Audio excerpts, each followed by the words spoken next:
वालेकुम व्यूवर्स। तो आज हम बनाएंगे बहुत ही ज़बरदस्त से चपली कबाब जो कि बहुत ही टेस्टी, बहुत ही सॉफ्ट और जूसी बनने वाले हैं। तो चलिए टाइम वेस्ट नहीं करते हैं और जल्दी से रेसिपी को स्टार्ट कर लेते हैं। तो यहाँ पे हमने बीफ का कीमा लिया है 2 किलो, जो कि बिल्कुल बारीक है और मैंने इसे चॉपर में भी पीस लिया था। कीमा यहाँ पे बिल्कुल खुशक है, पानी बिल्कुल भी नहीं है इसमें। तो यहाँ पे हम सबसे पहले इसमें ऐड कर देते हैं लहसुन अदरक का पेस्ट 2 खाने के चमचे भर के, और यहाँ पे हम ऐड करेंगे हरी मिर्चें बिल्कुल बारीक चॉप हुई हुई 2 से 3 खाने के चमचे। हरी मिर्चें जो लाल हो जाती हैं वो ज़्यादा स्पाइसी होती हैं, तो यहाँ पे मैंने वो ली हैं 1 टेबल स्पून, उसे भी मैंने बिल्कुल बारीक चॉप कर लिया था। अगर आपके पास अवेलेबल नहीं है तो आप यहाँ पे हरी मिर्चों की क्वांटिटी बढ़ा दें।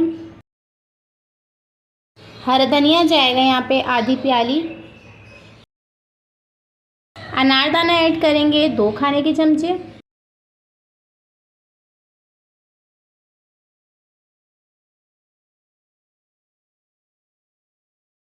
नमक ऐड करेंगे 2 खाने के चमचे। आप अपने टेस्ट के हिसाब से नमक ऐड कर सकते हैं। धनिया ऐड करेंगे 4 से 5 खाने के चमचे, जो कि बिल्कुल बारीक कुटा हुआ धनिया है। चपली कबाब में धनिया से बहुत ही ज़बरदस्त सा टेस्ट आता है। यहाँ पे हम ऐड करेंगे काला ज़ीरा 1 खाने का चमचा, जो कि मोटा मोटा कुटा हुआ है। आप काले ज़ीरे की जगह सफ़ेद ज़ीरा भी ऐड कर सकते हैं। और यहाँ पे जाएंगी कुटी हुई लाल मिर्चें 2 खाने के चमचे। और यहाँ पे मैं ऐड कर रही हूँ 2 अदद अंडे। अगर आपकी क्वांटिटी कीमे की इससे कम है तो आप यहाँ पे 1 अदद अंडा ही इसमें ऐड करें। तो यहाँ पे मैं पहले अच्छे से मसालों के साथ जो है अंडे को मिक्स कर लेती हूँ। तो यहाँ पे सारे स्पाइसेस मिक्स करने के बाद मैं कीमे में अच्छी तरीके से इसको मिला दूँगी। अच्छे से बिल्कुल हमने ऐसे मिक्स करना है जैसे हम आटा गूँथते हैं, ताकि हमारे मसाला, हमारा कीमा जो है वो यकजान हो जाए।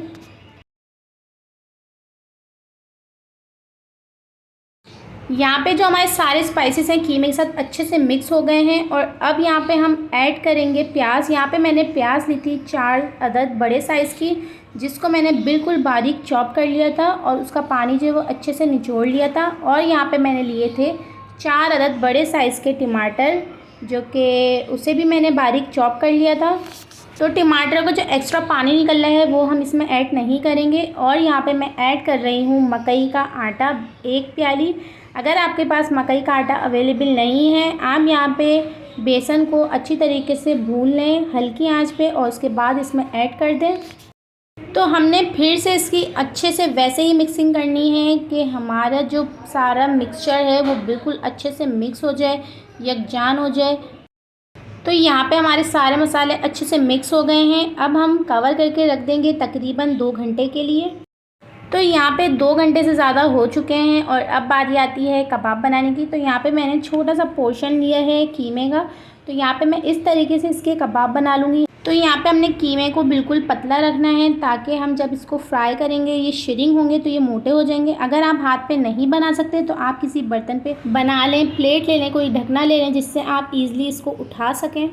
तो कबाब यहाँ पे हमारा रेडी हो गया है। और यहाँ पे हमारा ऑयल भी पहले से गर्म हो रहा था। तो यहाँ पे मीडियम टू लो फ्लेम पे हमने ऑयल को गर्म कर लिया था, और मीडियम टू लो फ्लेम पे ही हम अपने कबाबों को कुक करेंगे। तो यहाँ पे जैसे इस पर अच्छा सा गोल्डन सा ब्राउन सा कलर आ जाएगा, हम इसकी साइड चेंज कर देंगे। तो ये पकने में ज़्यादा टाइम नहीं लेते हैं, यूँ ही बन जाते हैं। तो कबाबों को हमने पहले से बना के नहीं रखना है, हमने हाथ के हाथ इसको बनाते जाना है और फ्राई करते जाना है, वरना हम इसको उठाएंगे तो ये टूट जाएंगे। यहाँ पे कबाबों पे बहुत ही अच्छा सा कलर आ रहा है। हम इसकी साइड चेंज करते रहेंगे और जैसे ही स्पेस बनता रहेगा हम इसमें और कबाब जो है ऐड कर देंगे। तो जल्दी से कबाबों को कर लेते हैं फ्राई, और फिर उसके बाद हम इसको निकालेंगे, इसको डिश आउट करेंगे। बहुत ही टेस्टी यहाँ पे हमारे कबाब जो है ना वो रेडी होने वाले हैं। बहुत ही अच्छी और बहुत ही मज़े की खुशबू आ रही है। तो यहाँ पे बहुत ही ज़बरदस्त सा कलर आ गया है। तो चलें जल्दी से हम कबाबों को निकाल लेते हैं और डिश आउट करते हैं। देखें कितने टेस्टी लग रहे हो, कितना प्यारा सा हमारे यहाँ पे कबाबों पे कलर आया। तो चलिए जल्दी से डिश आउट कर लेते हैं। यहाँ पे हमारे मज़ेदार से चपली कबाब जो है ना वो रेडी हो गए हैं, बहुत टेस्टी लग रहे हैं। तो चलिए जल्दी से मैं इसको टेस्ट कर लेती हूँ। यहाँ पे हमारे चपली कबाब बहुत ही सॉफ्ट, बहुत टेंडर और जूसी तो बहुत ही हो रहे हैं। मैंने इसमें कोई ऐसी चीज़ ऐड नहीं करी है, ना कच्चा पपीता, ना